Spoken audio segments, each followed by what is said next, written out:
My name is Jeremy Sauter, and I'm a marketing consultant. My main focus is in entertainment. I've worked at Paramount Pictures for a number of years, and now I still work for them as a consultant, but I also work with other companies solving challenges in entertainment marketing or product.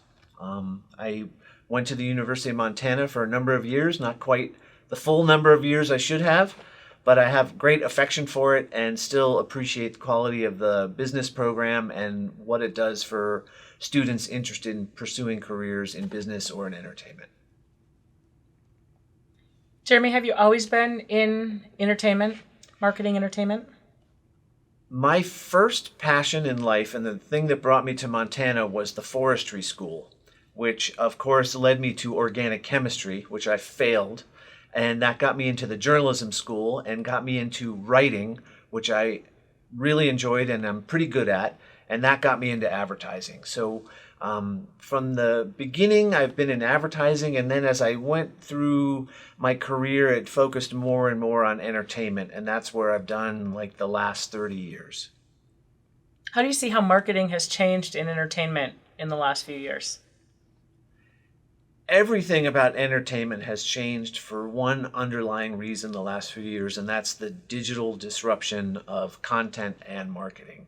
So if you look at just 10 years ago, the habits people had around going to the movies and then a few months later buying a DVD, and then a few months later, when there was streaming, maybe renting something on Apple or Amazon or Netflix. Now those habits have changed, especially post-COVID. And the disruption in the way people consume and perceive entertainment and the way that we help them understand our products and try to entice them to go to theaters, it's all changed. And that's all due to the digital changes in our society. Some of it's chat habits that changed during COVID, but that just accelerated something that was already started long before. So how has that changed what your focus is in terms of what you do on a regular basis, marketing-wise? Well, the bread and butter and the gold standard of entertainment marketing when I first got in the business was the 30-second commercial that would play on Thursday nights on network TV and tell people what the movie was opening that Friday. That has gone away. Television viewing is down and digital consumption is up. And what you do in digital that's for digital natives is not the old school 30-second TV spot. It's something that's unique to each platform and speaks the languages of those platforms. And the amount of resources and the number of people working in those different teams within our big entertainment organizations has completely changed. So, as I said, like back when I started, everybody worked on those 30-second commercials that played on network TV. Now there's just tons and tons of people who are just absolute experts on whatever the platform of the day is. And right now that's TikTok, Instagram, a little bit of Facebook, whatever those things are that, students use and parents use and different people use. So it's completely changed. And you don't just start with the big voice of God narrator telling you what the movie's about. You do something that feels organic, something that maybe takes you behind the scenes, something that uses the charm and credibility of the filmmakers or the stars to invite you into the universe of whatever that film is. So it's no longer just all that kind of packaged, formulaic, old school advertising. Now it's evolving into something that's more of a relationship and a conversation. So it's completely changed. And I think it's for the better. I think it's a lot more fun. It's a lot more organic to the movie and less the formula of marketing being imposed over that movie. So I'm not an expert on all that, but there are great people I work with who are so good at it, and I learn from them every day. So if it's all changing and changing that rapidly, how do we prepare ourselves as students coming out of a university program and into the industry? So the way you prepare yourself for any industry which is changing and will change ever more rapidly in the future is train yourself to be nimble. Train yourself to be a good curious consumer and someone who has those fundamental skills that will never go away regardless of where that industry goes. So some of those skills to me are research. So if you want to understand how entertainment marketing is the state of the art, there's nothing holding you back from figuring out on your own. So, read articles about where the economic resources are being deployed, what platforms. Do research on what's marketed to you when you start up TikTok or Instagram. What's being served to you? How are those algorithms working? How are your tastes being reflected back to you in advertising? That's like that sort of curiosity of looking at the world around you, not just as a passive traveler through it, but as an observer who's trying to understand it. That will allow you the ability to evolve and grow and learn no matter where your industry goes. There's also fundamental skills that just are absolutely mandatory, I think, for anyone who wants to go into the business world in that first job or 10 years down the road. And to me, like one of the ones I think is most key and most differentiating is communication. And that is in two ways. One, being a decent writer. If I were at university right now, I would take every creative writing class I could. I'd take a couple classes in the journalism school. I'd take business writing, science writing, whatever those are, so that you have like great editors and teachers working with you to hone your style and be able to take complicated ideas, synthesize them, and communicate them in a simple, understandable way. That's such a key skill for any pursuit you're going to do. The second side of that is being able to communicate verbally. I see this frequently. You get around a big table, there's 20 people, there's a bunch of different ideas about some solution to a challenge, and it's not always the best solution that wins, it's the best presentation that wins. So if you want to have your ideas be heard and acted on and get responsibility and build a coalition of coworkers around things, you have to be the person that stands at the head of the table. And you don't have to be like Shakespeare. You just have to be able to say, here's what I want to do, here's why, here's the big idea, and feel comfortable doing that in front of 20 people. That's very daunting. It was daunting for me as a young person, but it's actually a simple skill to learn. And so if you get a leadership position in a sports club, if you become a senator in ASUM, if you do anything where it just kind of puts you on your feet and gets you in that situation where you're talking to other people and gain that little traction on that soft skill, over the course of a couple of years, you're going to find that it's not that daunting anymore, and you get more and more comfortable with it. It's just a muscle you exercise like anything else. And then when you get in that room with the 20 people, it won't be like you're starting from scratch. Sure, there's butterflies the first year of your job when you're asking for something important, but give yourself the advantage of having done it 50 times before that first time you have to do it in the workplace. Great tips. And so what do you see that's lacking most often in a young professional? Well, I'm going to flip what's lacking in young professionals to start out by saying the young people I work with, and I'm almost 60, and I work with and for a lot of 20-somethings, they're the smartest, most thoughtful bosses I've ever had.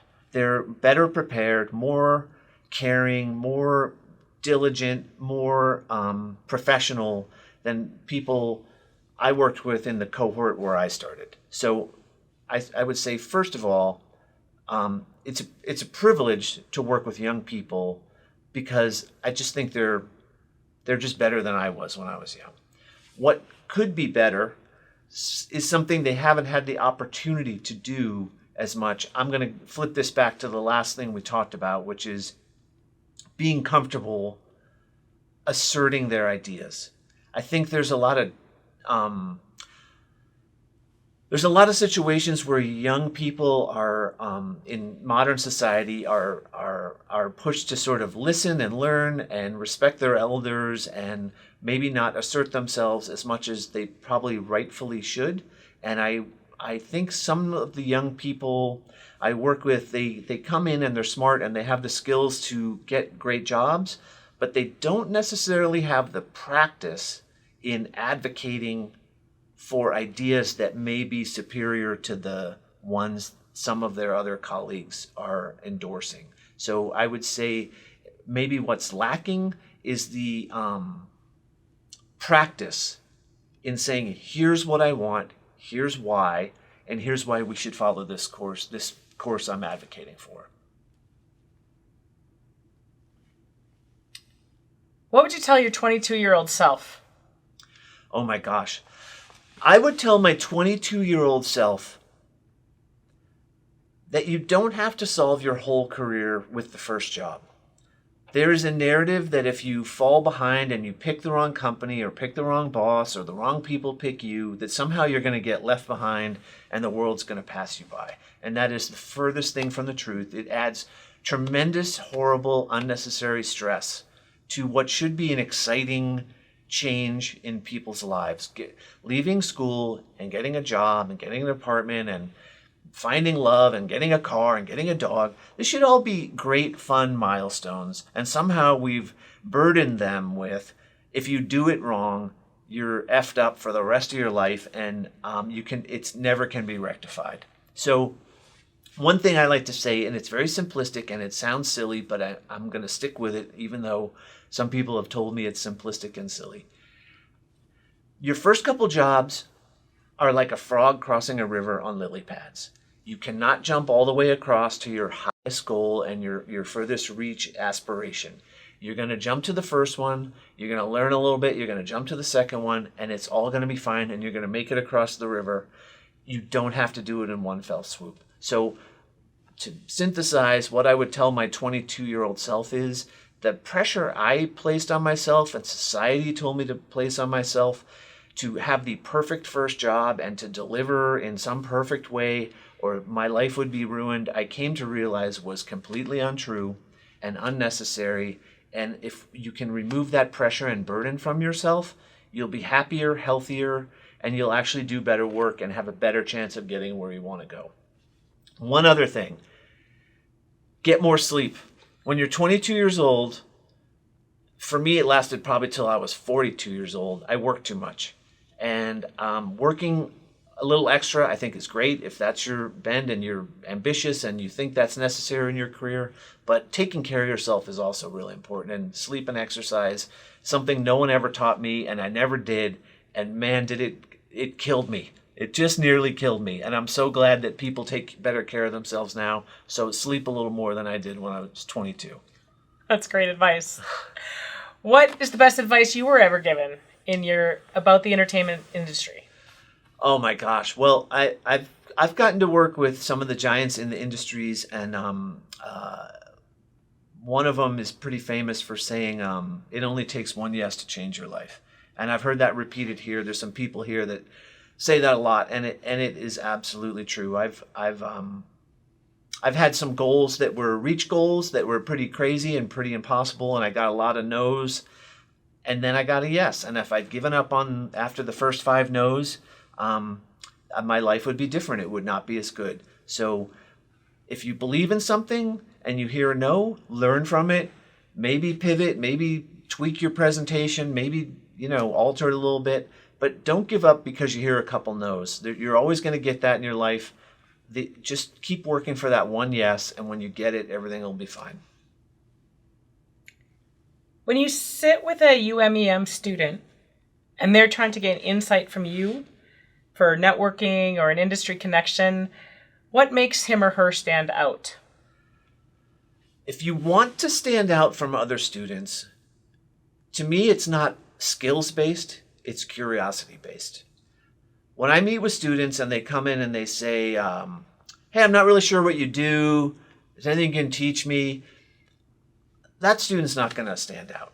If somebody comes in and says, I looked you up, I saw the award you won for this campaign, I saw the podcast you did for this, I did some research on your company, I saw that you are streaming more and you're presenting in theaters less and you're doing...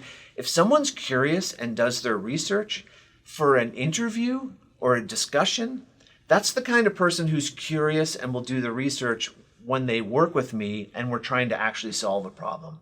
So what you don't want with young employees is people who just sit around and wait for orders and say, what should I do? You want people who go out and find great solutions and present them to their bosses and say, I have some ideas of what we could do. So the first tell of that important skill in the workplace is that skill in the interview. If someone's not curious and doesn't come prepared with information, maybe a surprise, maybe a question that's really well researched and relates to something I'm working on, then that may be a clue to the fact that they're just not a curious person. And working with people that aren't curious is really hard because they rely on their bosses to do their work for them. Not good. Will you brag for a minute and tell us the 3 most fun, interesting, cool projects that you've gotten to work on? I love to brag. The things I brag about may not come off especially interesting to some people, and they may reveal parts of my personality that are somewhat juvenile.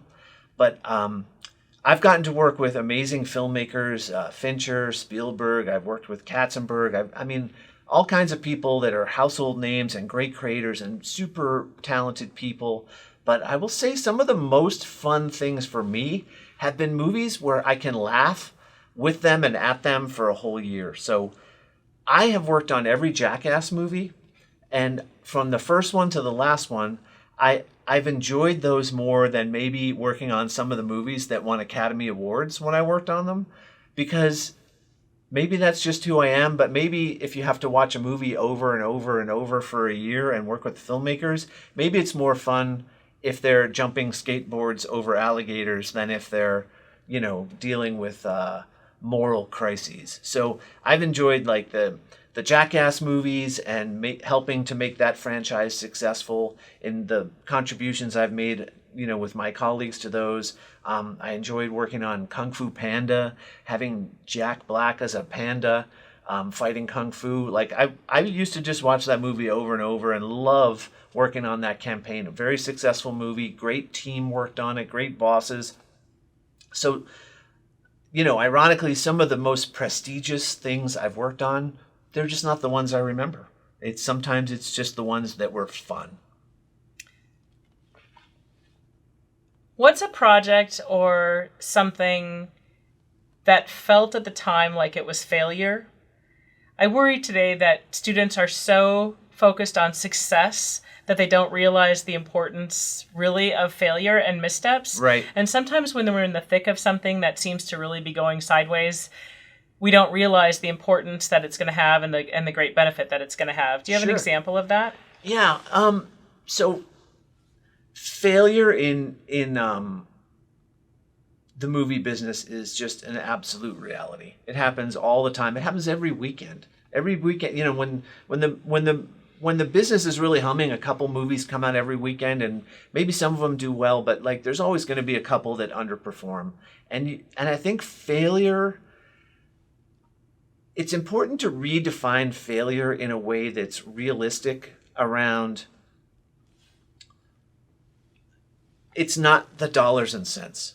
You're going to work on movies that lose money. You're going to work on movies that make money. Hopefully the slate of your company, all the movies over the course of a year, in aggregate, are going to be profitable. The shareholders, the executives, all your colleagues, everyone's going to be happy. If you place too much emphasis on each individual movie, the dollars and cents, you kind of miss the point that success and failure to me are, did I leave everything on the field? So I've worked on movies, and I'm not going to mention them because all Paramount movies are great, but some of those movies maybe are a little less great. Sometimes you watch a movie and you just kind of know it's maybe not going to make its money back no matter what you do, but you commit yourself to that year of marketing, of building the best possible team, the best possible structure of communication, informing every stakeholder of what your plan is, all the different things you're going to try to get the most possible return off that project. And then when you get through that year and you do all the sleepless nights and all the weekends and all the overtime and all the expenses to ad agencies and consultants and people, when you get to the end and that number comes in on the Saturday morning of what that box office is for that weekend, the failure or the success is not the number. It's, did you try everything? Did you create a process that got that number as high as it possibly could be, with buy-in from all the different stakeholders, so that you can sleep well and say you didn't leave any stone unturned? So I would say whatever industry you go into, if you define success and failure as what's that bottom number on the spreadsheet, you're asking for a lot of angst and stress that's unnecessary. What you need to do is define success and failure as a process that makes that number the best it can be, and you work your heart out and you work everyone around you so that they get the best possible result.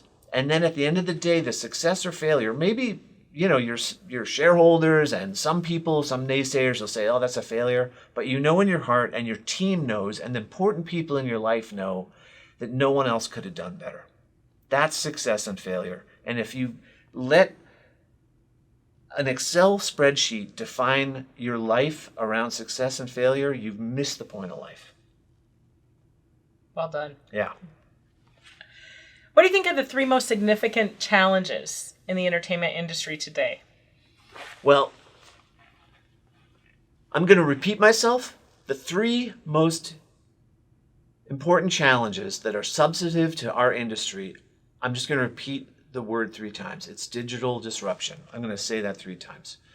So if you look at absolutely everything we do, from the market research we get to the way stars are defined based on their followings online, the way stories come into studios or writers from the internet and people source ideas.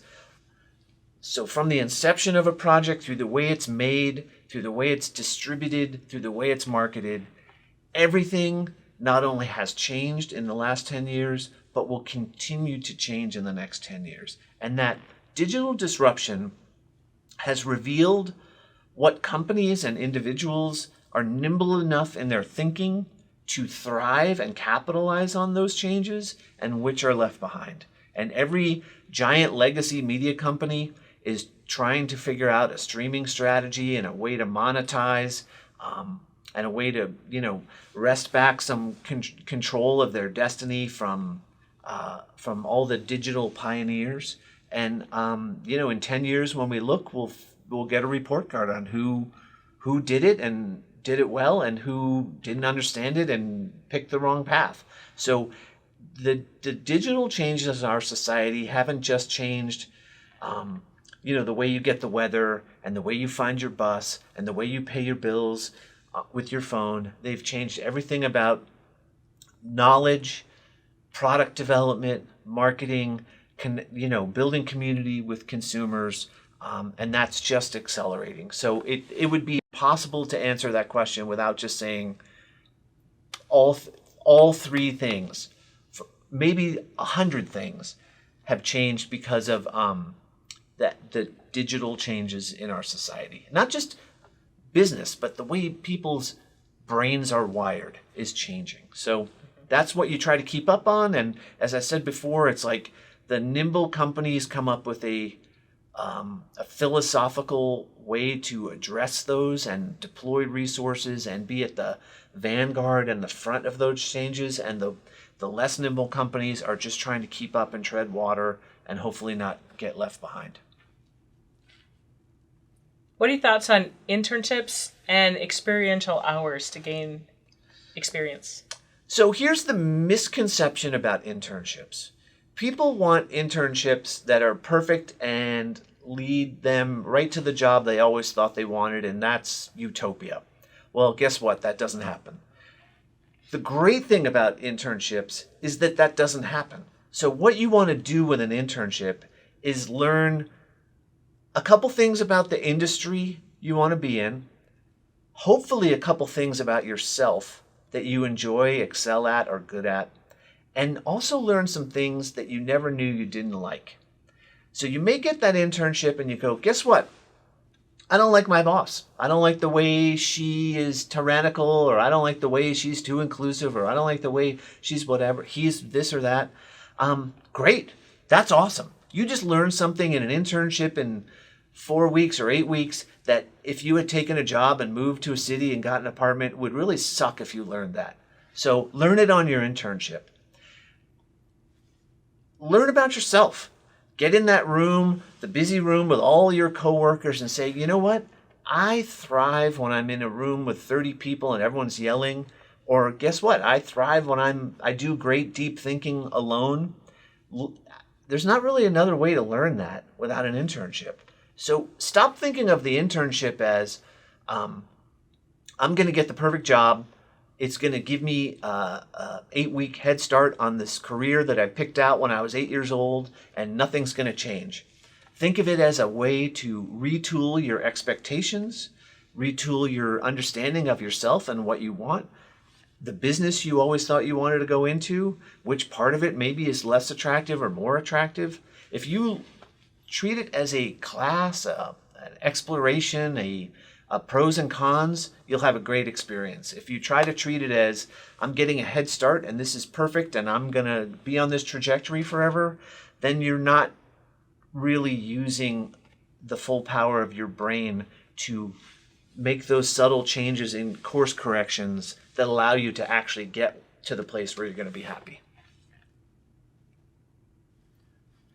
What question didn't I ask you that you think students need to know?